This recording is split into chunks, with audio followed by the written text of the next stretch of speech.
Comme je veux m'intéresser au principe du fonctionnement même de la pompe, sans rajouter d'informations qui pourraient obscurcir mon message, je vais simplifier. J'ai éliminé les fluides secondaires.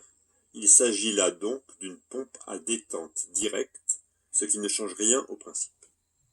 La pompe capte la chaleur de l'air, de l'eau ou du sol et augmente sa température pour fournir un système de chauffage. Prenons l'exemple d'une pompe à air. Entraîné par un ventilateur, l'air extérieur traverse un réseau de tuyauterie dans lequel circule à basse pression un liquide frigorigène.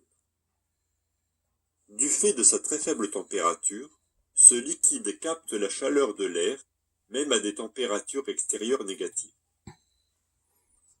Cet apport calorifique entraînant son ébullition, il passe alors en phase gazeuse.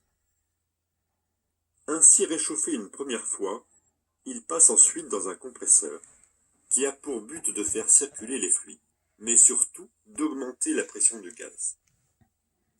Cette compression permet au gaz de se réchauffer une seconde fois.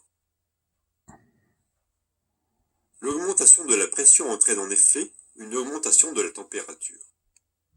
Comme va vous le montrer mon assistant, vous pouvez vous en apercevoir en réalisant vous-même l'expérience avec une pompe à vélo. Pomper, ça pompe, ça pompe, ça pompe. L'air compressé est plus chaud que l'air ambiant. Revenons à notre pompe à chaleur.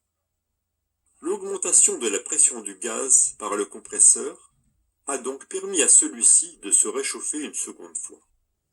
Il atteint une température suffisante pour pouvoir chauffer une habitation, soit en réchauffant l'air intérieur dans le cas d'une pompe air-air, soit en chauffant l'eau d'un réseau de radiateurs, par exemple, dans le cas d'une pompe air-eau. En transmettant sa chaleur au réseau de chauffage, le gaz se refroidit et passe sous forme liquide. Il va ensuite parvenir à la vanne de détente.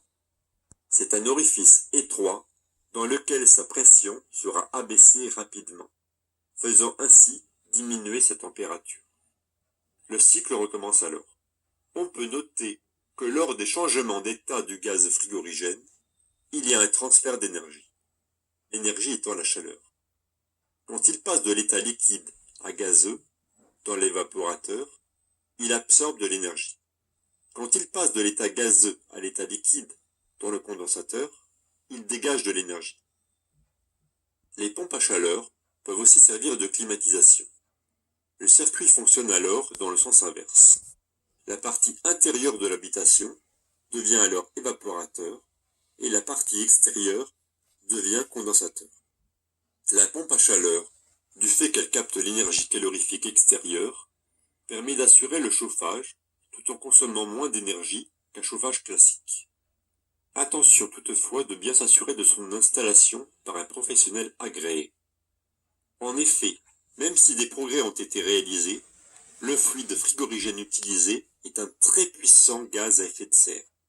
Il ne doit y avoir en aucun cas de fuite lors de son installation.